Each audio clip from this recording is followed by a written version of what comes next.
dalam keadaan sehat. Wah, puji Tuhan. Kita sehat karena apa, Kak Ani? Karena Tuhan Yesus. Karena Tuhan Yesus dong, ya. Ketemu lagi dengan kakak-kakak yang cantik di sini, dengan Kakak Pampam dan Kak Ani. Kak Ani. Ya, hari ini kita akan memuji Tuhan bersama-sama dengan teman-teman semua. Wah. Ya, kita mau nyanyikan pujian Aku Anak Raja.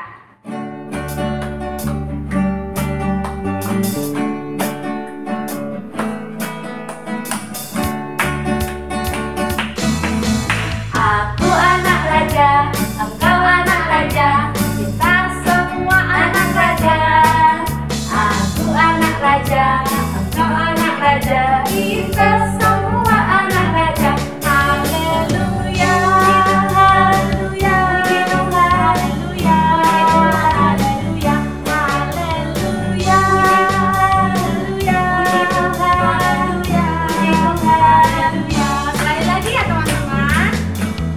Aku anak raja, engkau anak raja, kita semua anak raja. Aku anak raja, engkau anak raja, kita semua anak raja. Haleluya, haleluya, haleluya, haleluya, haleluya,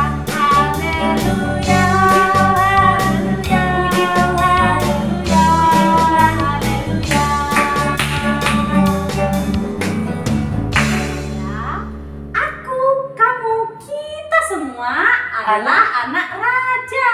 Oh, senangnya anak raja ya Kak Senang Pam ya. banget dong. Ih. Kani, siapa sih raja kita? Namanya siapa ya? Siapa? Siapa teman-teman? Tuhan Yesus. Pintar sekali. Wah, keren. Kita mau menyerahkan ibadah kita ini terlebih dahulu sama Tuhan kita, Raja kita yaitu Yesus Kristus ya.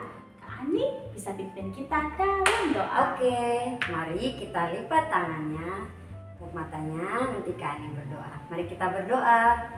Tuhan Yesus yang baik, terima kasih Tuhan untuk hari baru yang Tuhan Yesus berikan bagi kami. Kami bersyukur Tuhan, sekarang kami mau memuji, menyembah, dan mendengarkan firman Tuhan dalam ibadah sekolah minggu. Tuhan berkati kami semua, berkati kami melayani, dan juga kami yang mengikuti ibadah ini. Dalam nama Tuhan Yesus, haleluya, amin. Yeay. Nah, karena kita adalah anak-anak raja, kita juga mau dan siap untuk berani tampil beda. Nanti di akhir lagu ini kita harus bikin gayanya masing-masing, Kak Ani. Oke Kak Pam, contohnya? Contohnya mungkin cheese. Wih, aku mau baca Mungkin apa ya? mau bentuk love atau senyum. Ih. Ya, semua teman-teman bebas membuat gayanya masing-masing ya. Kita mau memuji Tuhan, kita katakan berani tampil beda.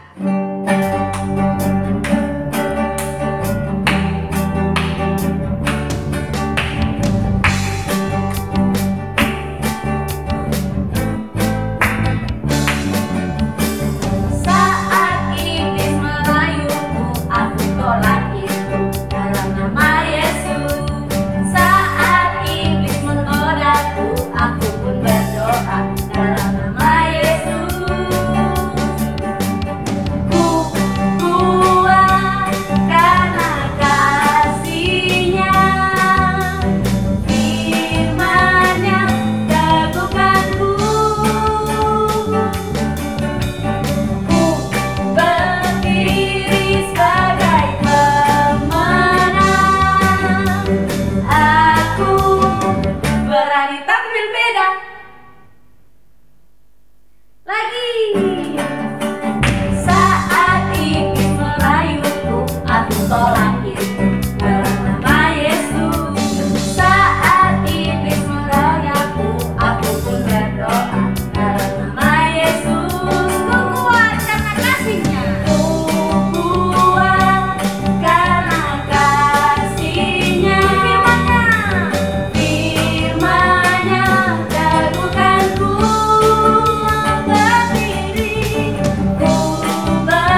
Siap kakak. Kita juga sedang bersiap-siap untuk menjadi laskarnya Kristus. Wah, Laskar Kristus. Iya dong. Wih. Kak Ani, kita ini kan Laskar Kristus itu nggak perlu susah-susah pakai kuda berperang. Oh iya ya. Kita juga nggak perlu susah-susah menembaki musuh dari jauh atau pakai panah. Wah. Ya, Panas. Iya. kita hanya perlu bersiap-siap karena Tuhan yang akan memberikan kita kemenangan. Wah, keren. Teman-teman, siap nggak untuk menjadi laskarnya Kristus? Kalau siap, katakan siap, yes. Siap, Oke. yes. Sekali lagi, yang siap menjadi laskar Kristus, katakan siap, yes. 1, 2, 3. Siap, yes. Yeay.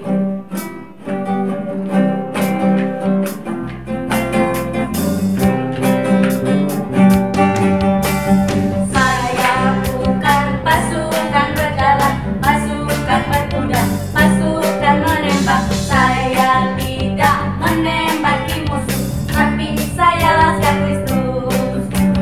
Saya laskar Kristus, Siap gerak dor. saya laskar Kristus. Siap gerak dor. Saya bukan pasukan berjalan, pasukan berkuda, pasukan menembak. Saya tidak menembaki musuh, tapi saya laskar Kristus. Bersiap-siap. Saya laskar Kristus. Siap gerak dor. Saya laskar Kristus. Siap gerak dor. Saya bukan pasukan berjalan, pasukan berkuda, pasukan menembak. Saya tidak menembaki musuh, tapi saya laskar Kristus. Sekali lagi. Saya laskar Kristus. Siap gerak dor. Saya laskar Kristus. Siap gerak dor. Saya bukan pasukan berjalan, pasukan berkuda, pasukan menembak. Saya tidak menembaki musuh, tapi saya laskar Kristus. Tapi saya laskar Kristus. Sekali lagi. Tapi saya laskar Kristus. Yeay. Wah, ternyata seru ya Kak Ani. Wah, seru banget. Kita menjadi anak raja. Betul. Kita siap untuk berubah. Berani tampil beda ya kakak. Berani tampil beda. Oh, Dan betul. kita siap untuk berperang. Wih. Seru ya teman-teman ya. Wah, seru banget. Dong. Memang menjadi anak-anaknya Tuhan Yesus itu paling seru kan nih. Wow. Paling seru teman-teman. Jadi kita mau siapkan hati kita untuk lebih lagi mengenal Tuhan kita.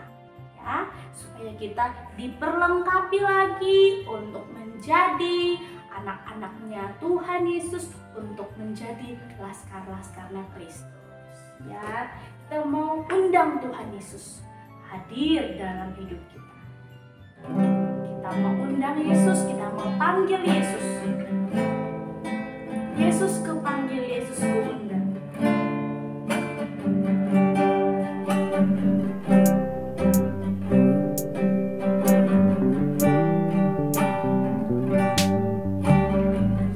Yesus ku panggil, Yesus ku undang, masuk dalam hatiku. Yesus ku panggil, Yesus ku panggil, Yesus ku undang, masuk dalam hatiku.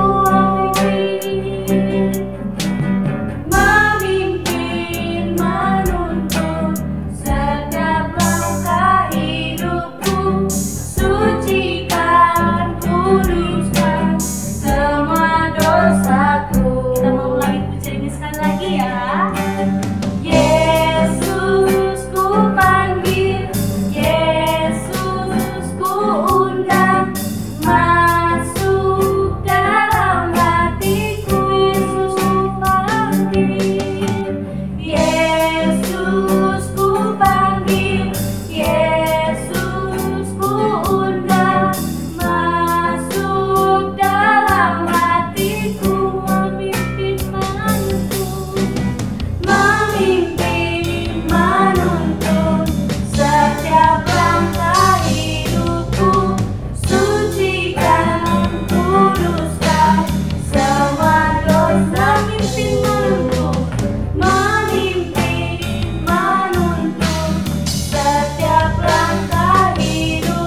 besar-Mu ya Yesus Kristus. Kami siap Tuhan untuk lebih lagi mengenal Engkau. Kami siap untuk mendengarkan cerita firman-Mu. Perbaharuilah hidup kami Tuhan. Perbaharuilah hidup kami Bapa, agar kami semakin berkenan di hadapan-Mu. Kami mau sambut firman-Mu. Dalam nama Yesus kami berdoa dan bersyukur. Haleluya. Amin. Shalom, selamat berjumpa lagi di sekolah minggu. Apa kabarnya? Semua sehat? Amin. Semua semangat? Puji Tuhan. Bukan tarik kangen sama adik-adik. Pengen ketemu ya, tapi kita bisa ketemunya lewat sekolah minggu online lagi. No problem. Yang penting kita tetap bisa belajar bersama-sama dari firman Tuhan. Sampai lupa, ada yang harus disiapkan kalau sekolah minggu. Kalau mau dengar cerita, apa? Alkitab, betul. Punya adik mana? Tante mau ambil. Ini dia Alkitab ya, buku kehidupan, tempat kita belajar kebenaran. Sudah disiapkan? Mantap. Alat tulis juga bagus. Selain itu apa lagi yang mau disiapin? Pikiran tante, iya harus fokus, harus bisa menerima baik pikirannya, nggak pikir kemana-mana. Betul. Telinga, iya harus dengar dengan baik juga. Jangan sampai lagi dengar firman Tuhan, denger lagu yang lain-lain, jadi firman Tuhannya nggak masuk, nggak ngerti deh. Nanti dengar lagunya setelah itu ya. Apalagi hatinya dibuka. Betul, hatinya dibuka supaya kalau firman Tuhannya diterima, tersimpan, lalu kita masih bisa mengingatnya dan melakukannya di dalam hidup kita. Mantap sekali, anak-anak hebat semua. Adik-adik, di bulan Februari yang lalu kita belajar menjadi anak-anak yang pemberani. Di bulan Maret ini, iya ya, sudah masuk bulan Maret loh. Dan hari minggu pertama ya. Nanti mau masuk minggu kedua, waduh waktu cepat berjalan. Kita masih belajar tentang keberanian. Harus jadi anak pemberani. Hari ini belajar berani apa tante? Aduh jadi penasaran kan. Belajar berani bertanggung jawab. Bertanggung jawab itu banyak hal. Macam-macam. Tapi hari ini kita mau belajar bertanggung jawab di dalam perkataan kita. Mulut kita yang Tuhan beri ini juga perlu kita lakukan dengan sebaik-baiknya ketika kita bicara, kita menggunakannya sebaik-baiknya ketika kita mengucapkan kata-kata, dan itu harus bertanggung jawab kepada Tuhan. Iya betul, harus bertanggung jawab kepada Tuhan melalui apa yang kita ucapkan juga dari bibir kita. Emang kenapa tante? Mulut-mulutku sendiri, aku mau ngomong apa kek, mau teriak kek, ya terserah aku. Lah iya, masa ngomong mau pinjam mulut orang, ya mulut sendiri dong. Kan gitu, ada orang-orang yang mendengar perkataan, dia gak jadi gembira, dia galau, sedih, kecewa, bahkan bisa jadi benci. Masa tante? Iya. Tante cerita dulu deh sebelum baca firman Tuhan nih, karena ada nanti ayatnya tentang bagaimana kita harus menjaga perkataan kita. Ada ceritanya. Mau denger ya? Di sebuah desa ada sekelompok anak-anak yang bersahabat. Mereka itu pergi ke sekolah bersama, bermain bersama, belajar bersama. Kalau boleh deh mungkin tinggal serumah aja gitu karena saking akrabnya. Ya mereka senang bermain bersama-sama. Siapa di sini yang punya teman-teman? Punya sahabat? Iya. Pasti kepingin kan ketemu, main bareng. Nggak tahu main game pakai gadget mungkin, mau main pakai apa, kartu Uno misalnya, atau lakukan apalah kegemarannya bersama-sama ya kan, pasti menyenangkan. Nah, satu kali di antara mereka itu ada salah seorang yang memang anaknya agak berbeda. Berbedanya kayak apa tante? Dia itu ya, maaf, tangannya itu ternyata nggak lengkap kayak kita. Nggak lengkap kayak gimana sih tante? Kita kan jarinya berapa nih? 5 toh, ada jempol, ada jari telunjuk, ada jari tengah, ulangi ya, jempol, telunjuk, jari tengah, jari manis, kelingking, semua lengkap. Nah, kan lengkap kan? Kalau 10 jari bisa berdoa. Nah, ada satu anak di antara mereka itu ternyata jarinya cuma 4. Hah? Kok bisa tante? Iya, waktu lahir itu nggak sempurna. Jarinya nggak bisa tumbuh 5 kayak tangan kita ini. Jarinya yang tengah itu kayak hilang. Jadi kayak ada panjang garis ke bawah. Tinggal 4 doang kelihatan. Nah, satu kali mereka tuh lagi main-main. Bermain berhitung ABC. Siapa di sini tahu main ABC? ABC, tunjukkan berapa jarinya, lalu dihitung sama-sama ABCD sampai di kata apa huruf apa ya? S misalnya gitu ya. Sebutkan nama buah. Salah. Lalu apa lagi? Salah apa ya? Sudahlah, itulah pokoknya mainnya begitu. Nah, itu mereka senang-senang gembira-gembira gitu kan. Lalu pas keluarkan jari semuanya, cret. Nah yang satu itu kan jarinya 4. Ada yang menggoda dia. Jarimu hilang kemana? Jarimu dibawa kucing ya. Sambil ketawa-ketawa. Lalu anak itu terdiam.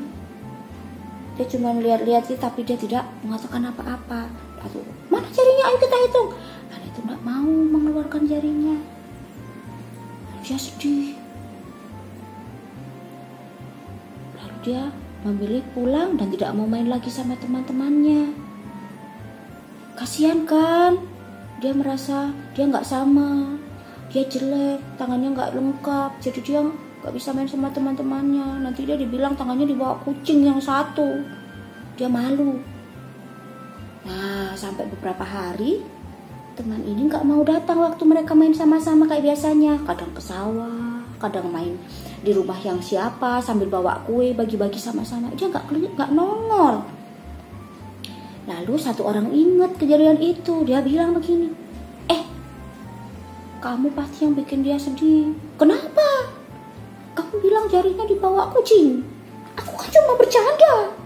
Itu main-main aja. Tapi belum tentu loh yang mendengar itu merasa itu main-main. Bisa jadi itu merasa dia dihina dan diejek. Iya enggak? Ya siapa yang mau jarinya kurang? Maunya semua sempurna.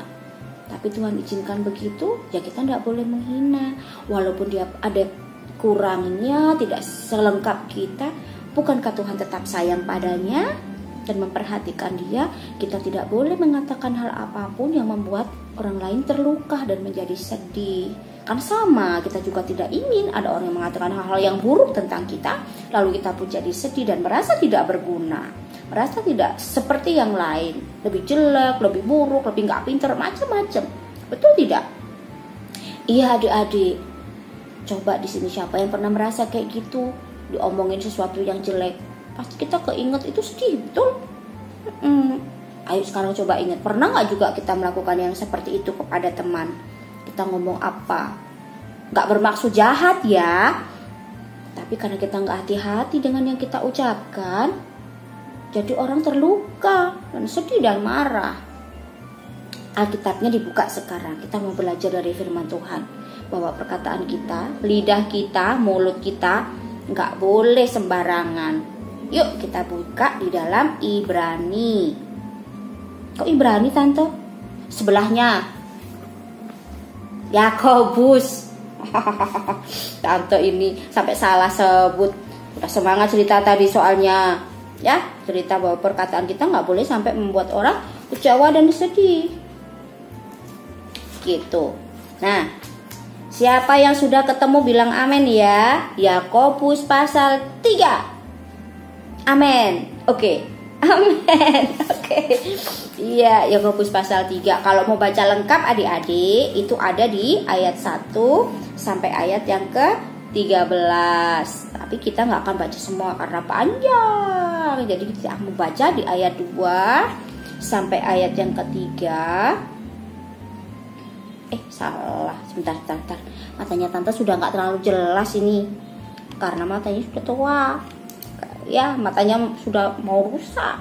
Harus bacanya yang gede-gede baru kelihatan. Kalau dipakai di Alkitab gini kabur. Ya, oke. Di dalam Yakobus pasal yang ketiga ayat 1 sampai 12. Itu perikopnya. Tapi kita akan baca beberapa ayat saja. Kalau mau tahu lengkapnya, boleh nanti kalau selesai sekolah minggu dibaca semuanya. Oke ya. Yuk, Tante akan baca ayat 2 sampai ayat yang ke-5. Dengarkan baik-baik. Boleh ikut membaca. Oke ya. Sebab kita semua bersalah dalam banyak hal. Iya. Kadang-kadang kita melakukan hal-hal yang salah tanpa kita sadari dan kita tidak inginkan. Ulangi. Sebab kita semua bersalah dalam banyak hal.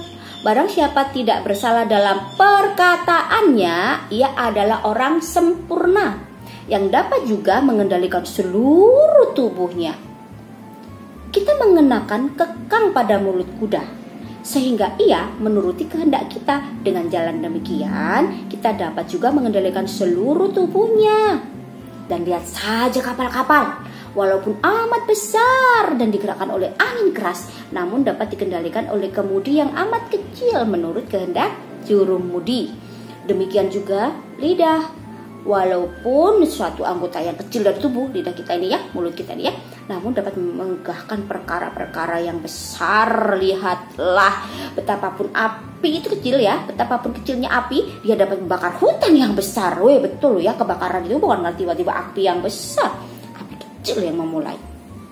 Ada 3 tadi, perhatikan adik-adik. Kuda, kapal, dan api. Kuda itu kalian perhatikan ya, dipasang itu ya, tali kekang itu yang dipasang di mulutnya itu sampai ke arah telinganya sini. Kenapa? Supaya dia mudah dikendalikan oleh yang mengendarai kuda. Tarik talinya, ya tarik talinya supaya dia nurut. Jadi diarahkan kemana lebih gampang. Dia talinya itu nggak besar menutupi seluruh tubuh kan? Di kuda itu enggak, cuma di mulutnya gini, ya kan? Nah, kecil tapi bisa mengendalikan kudanya dengan cara dikasih tali di mulutnya, ya di mukanya sini. Lalu kalau kapal laut yang besar, adik-adik mungkin pernah lihat. Iya, kapal laut yang besar itu kemudinya kecil. Kalian lihat pernah nggak? Mungkin ada yang pernah lihat film Peter Pan. Ya kan? Itu kapal lautnya, bajak lautnya itu ya, kemudinya kecil, kapalnya gede. Tapi bisa untuk mengendalikan kemana arah kapalnya. Walaupun memang perlu angin, tetap kemudian juga punya kendali. Dan juga api. Ya, kalau kalian mungkin pernah dengar peristiwa kebakaran, bukan karena api yang tiba-tiba besar, tapi api kecil dulu, melebar, semakin meluas, lalu menjadi kebakaran yang besar. Seperti itulah mulut kita. Walaupun kita ngomong satu kata saja, bisa jadi itu mencelakakan orang, bisa jadi itu melukai hati orang, bisa jadi juga bahkan menimbulkan pertengkaran dan kebencian sampai lama bertahun-tahun. Walaupun mulutnya kita cuma sekecil di sini aja dari seluruh tubuh kita yang banyak anggotanya ini, dari kepala sampai ke kaki. Mulut kita cuma kecil di sini kan, tapi itu bisa membuat banyak hal yang tidak baik terjadi ketika kita mengatakan hal-hal yang tidak bertanggung jawab dengan perkataan kita.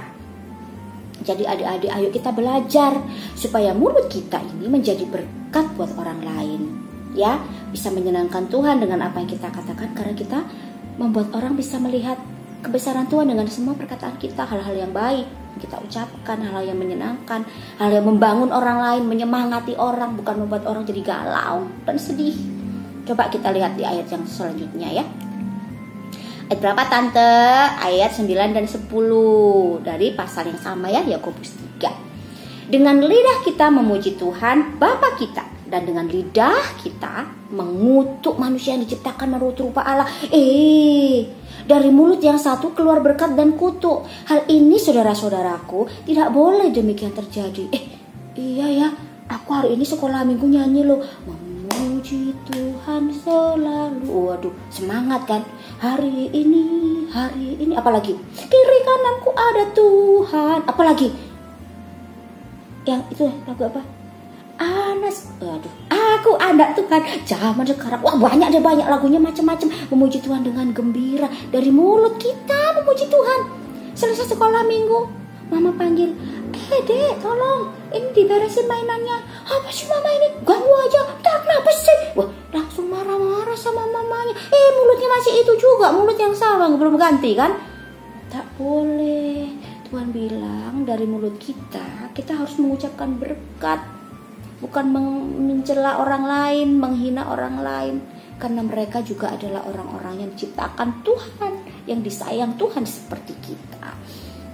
Ayo hari ini kita mau belajar bertanggung jawab dengan perkataan kita. Katakan hal-hal yang baik. Lalu jangan mengucapkan kata-kata yang kotor. Nggak boleh, itu nggak sopan. Pergi menghina orang nggak boleh, nggak sopan. Lalu lebih banyaklah gunakan lidah bibir kita, mulut kita untuk memuji Tuhan, membaca banyak-banyak firman Tuhan. Lalu yang kita keluarkan itu adalah firman juga. Karena apa? Itu yang tertanam di dalam diri kita. Oke? Siapa sini yang pernah mungkin mengatakan hal-hal yang buruk? Ayo minta ampun sama Tuhan. Minta maaf sama mama papa. Mungkin kalau perlu minta maaf sama teman-teman yang pernah kalian omongkan, kamu gini, kamu gitu. Nggak boleh lagi. Oke? Yuk bertanggung jawab bersama dengan perkataan kita, dengan ucapan kita, agar kita memuliakan Tuhan dan menjadi berkat. Anak-anak manis, jangan lupa ada ayat hafalannya. Ayat emas kita hari ini di dalam Kolose pasal yang keempat. Ayo, Kolose pasal yang keempat, ayat yang ke-6. Nah, boleh dihafalin. Kalau hafalin nanti ya, boleh kirim video, kasih gurunya, hafal ayatnya, nanti dikasih poin. Guru kelasnya. Ingat kan ya guru kelasnya? Lupa tante, kalau lupa kirim ke tante pun boleh. Nanti tante kasih ke guru kelasnya ya. Tante Ari nggak apa-apa. Kolose 4 ayat 6. Hendaklah kata-katamu senantiasa penuh kasih, jangan hambar, sehingga kamu tahu bagaimana kamu harus memberi jawab kepada setiap orang. Kata-katamu harus penuh kasih, jangan hambar. Itu maksudnya apa? Jangan hal-hal yang tidak berguna, jangan hal-hal yang hanya akan sia-sia saja, tapi benar-benar itu menunjukkan kita belajar mengasihi sesama kita dengan apa yang kita ucapkan. Karena kita harus bertanggung jawab kepada setiap orang dan juga terutama kepada Tuhan. Lipat tangannya, tutup matanya. Yuk kita berdoa sama-sama. Tuhan Yesus, kami bersyukur hari ini kami belajar tentang firman Tuhan, bagaimana kami harus mengatakan hal-hal yang membangun orang lain dan juga membangun diri kami. Kami tidak mau perkataan kami menjadi sia-sia, tetapi kami memperkataan kami penuh kasih dan membuat orang-orang di sekitar kami bersuka cita. Ampuni kami Tuhan jika kata-kata kami seringkali melukai hatimu dan juga melukai orang lain. Kami mau belajar lebih baik lagi bahwa setiap perkataan kami harus menjadi tanggung jawab kami kepada Tuhan. Terima kasih buat hari ini. Kami bersyukur dan bersuka cita di dalam nama Yesus. Amin. Anak-anak yang baik, lakukan firman Tuhan, jadilah berkat dimanapun berada. Tuhan Yesus memberkati. Bye-bye.